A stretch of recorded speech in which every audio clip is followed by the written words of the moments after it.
हाँ जी। तो केमिस्ट्री वाले सर एक बार फिर आपके सामने है जेई एडवांस 2021 के सॉल्यूशंस को लेकर। तो आपको यूट्यूब पे ढेरों सॉल्यूशंस मिलेंगे, तो उनको भी देख सकते हैं, आप इसको भी देख सकते हैं। फर्क आपको समझ में आ जाएगा कि ये ऑथेंटिकली चीजों को एक्सप्लेन किया जा रहा है। दिस सेक्शन कंटेन्स 4 क्वेश्चन, इसमें 4 क्वेश्चन है।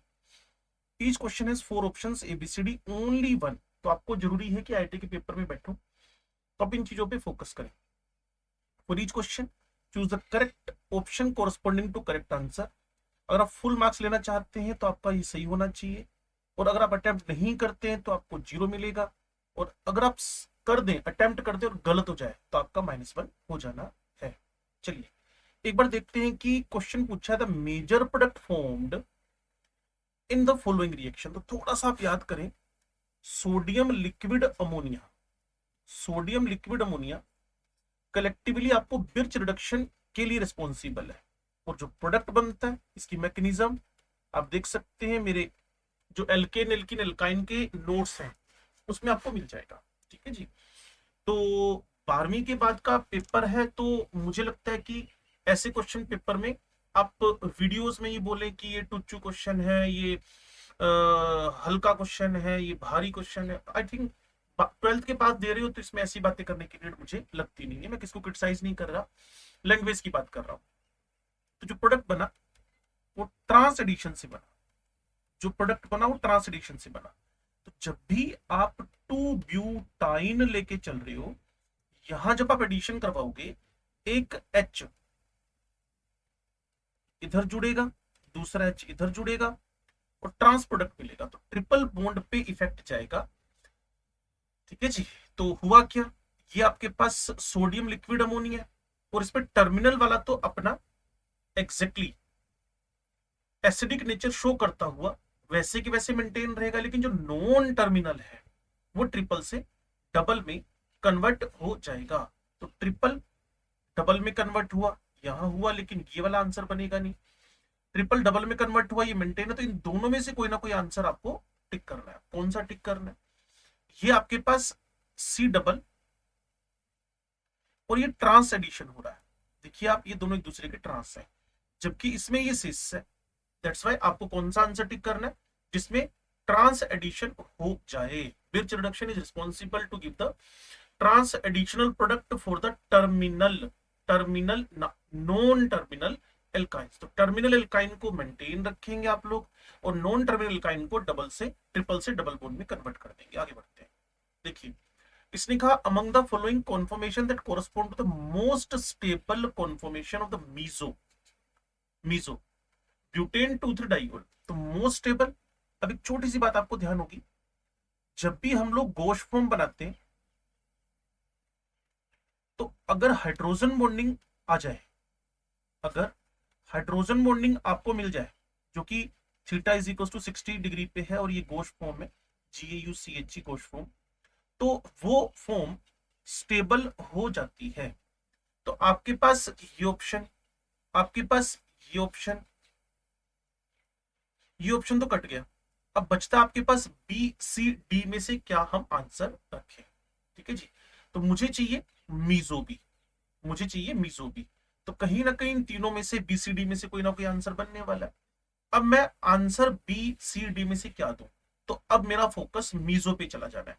तो मीजो के लिए स्ट्रक्चर का 2 इक्वल पार्ट्स में कट होना जरूरी है। तो क्या करते हैं जी, सेकंड वाले को चेक करते हैं।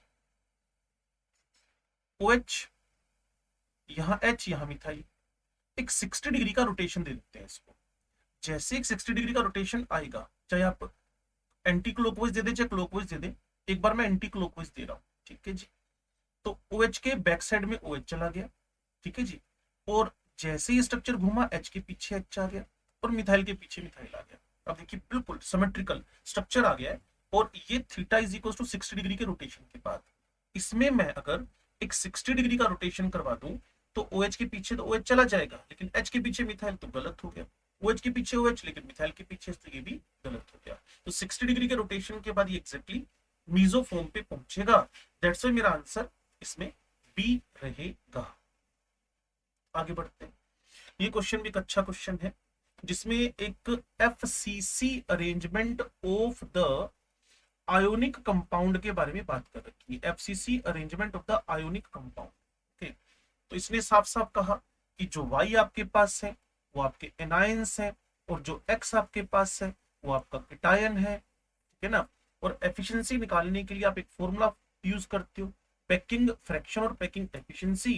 यहाँ यूनिट सेल कांस्टेंट पुट करते हो, इस जगह पर आप लोग डिवाइडेड बाय ए क्यूब रहेगा, 4/3 पाई आर क्यूब, क्योंकि तो सारे स्फीयर्स हैं। लेकिन एक मेरी प्रॉब्लम आ गई है, ये सारे के सारे अगर सेम टाइप के एटम्स होते, अगर ये सारे के सारे सेम टाइप के एटम्स होते, तो हम क्या करते, सीधा Z into 4/3 pi r cube divided by a cube लिखकर पैकिंग फ्रैक्शन निकाल लेते इंटू 100 करके। प्रॉब्लम क्या आ रही है कि केटायन एनायन का साइज डिफरेंट है। तो एक काम करते हैं, पैकिंग फ्रैक्शन के लिए हम इनकी वैल्यूज पुट करते हैं।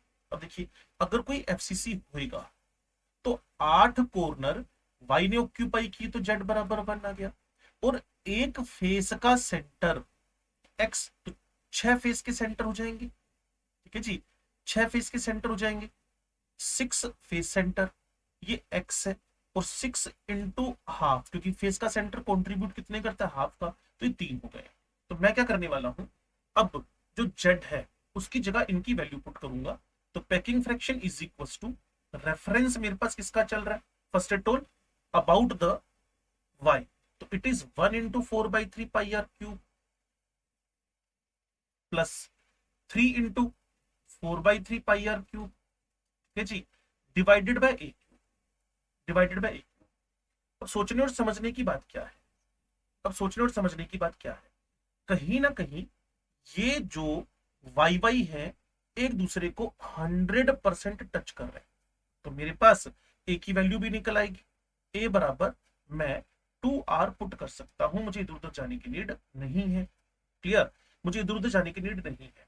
तो मैंने क्या किया, पैकिंग फ्रैक्शन लिखा जी, ठीक है, इसका 4/3 पाई पाई मैंने कॉमन ले लिया, ये लो जी।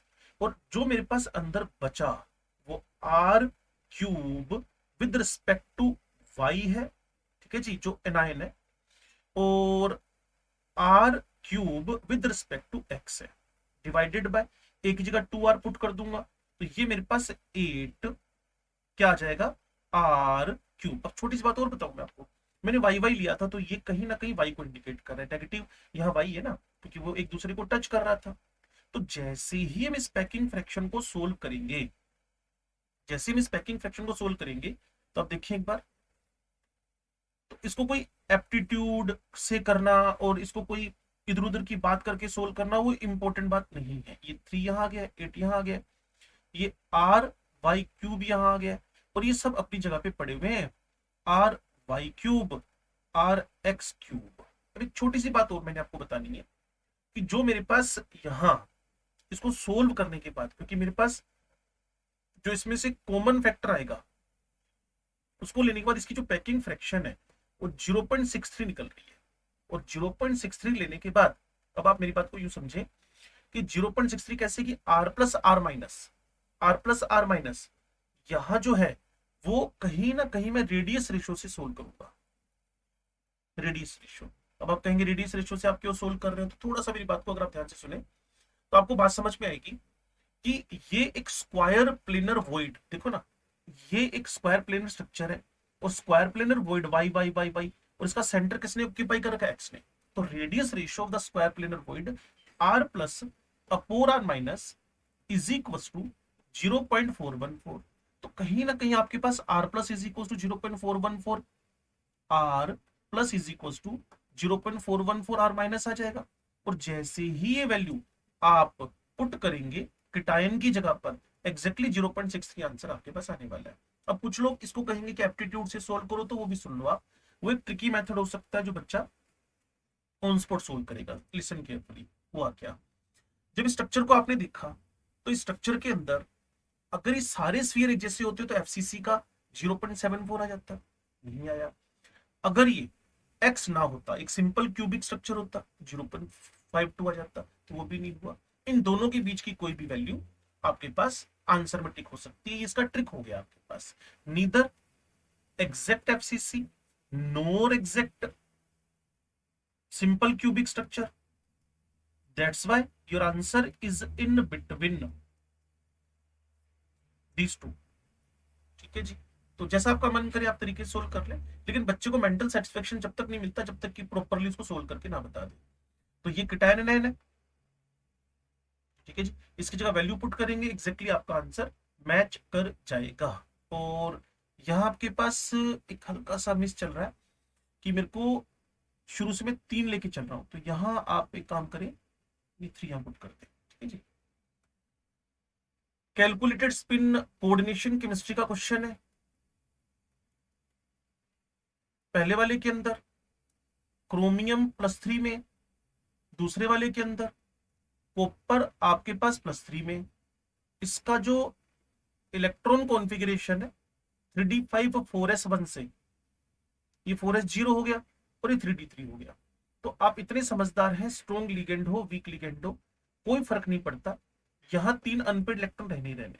और 3 अनपेड इलेक्ट्रॉन रहने से जब आप म्यू निकालेंगे तो 3 + 2 √15 और वो सपोर्ट करेगा 3.87 को।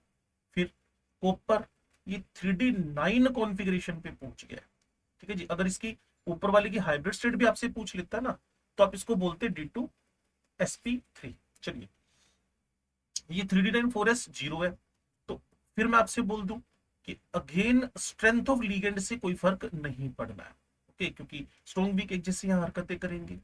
तो आप देखें 5 6 7 8 9 एक अनपेड इलेक्ट्रॉन है, तो यहां मेरे पास 8 इलेक्ट्रॉन कॉन्फ़िगरेशन +3 है ना, क्योंकि ओरिजिनली 3d10 4s1 था।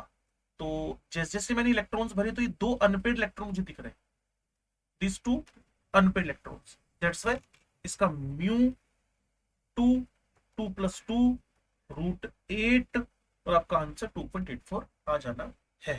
ये कोबाल्ट कॉपर +3 है, इलेक्ट्रॉन कॉन्फ़िगरेशन 3d8 4s0 हो जाएगा, और इसके पास 2 अनपेड, तो उसके हिसाब से आपका आंसर बन जाएगा। इसकी हाइब्रिड सेट ऑलवेज sp3d2 ही जाएगी। तो यहां से सेक्शन बदल गया। This section contains 3 questions and there are 2 questions correspond to each section stem. The answer to each section is numerical value. For each question, enter the correct numerical value corresponding to the answer in the designated place using the mouse and on-screen virtual numeric keypad. If the numeric values has more than 2 decimal place, truncate or round off the value to 2 decimal places.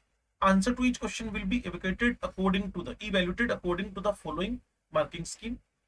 2 number मिलेंगे if only the correct numerical value is entered at the designated place, और 0 मिलेगा in all other cases, ठीक है जी। तो negative marking नहीं थी, इसमें ध्यान करने की बात है। तो अब हम क्या करेंगे, उस क्वेश्चन को सोल्व करते हैं जो आपके पास क्वेश्चन नंबर 5 6 है, इस क्वेश्चन स्टेम से लेकर फिर उनसे रिलेटेड आपको एक्स और वाई सोल्व करनी है, तो मैं आपको बताऊंगा। ये सेक्शन 1 का मैंने आपको कंप्लीट सॉल्यूशन दे दिया। कोई भी आपको कंफ्यूजन हो तो मेरे से इमीडिएटली बात करें।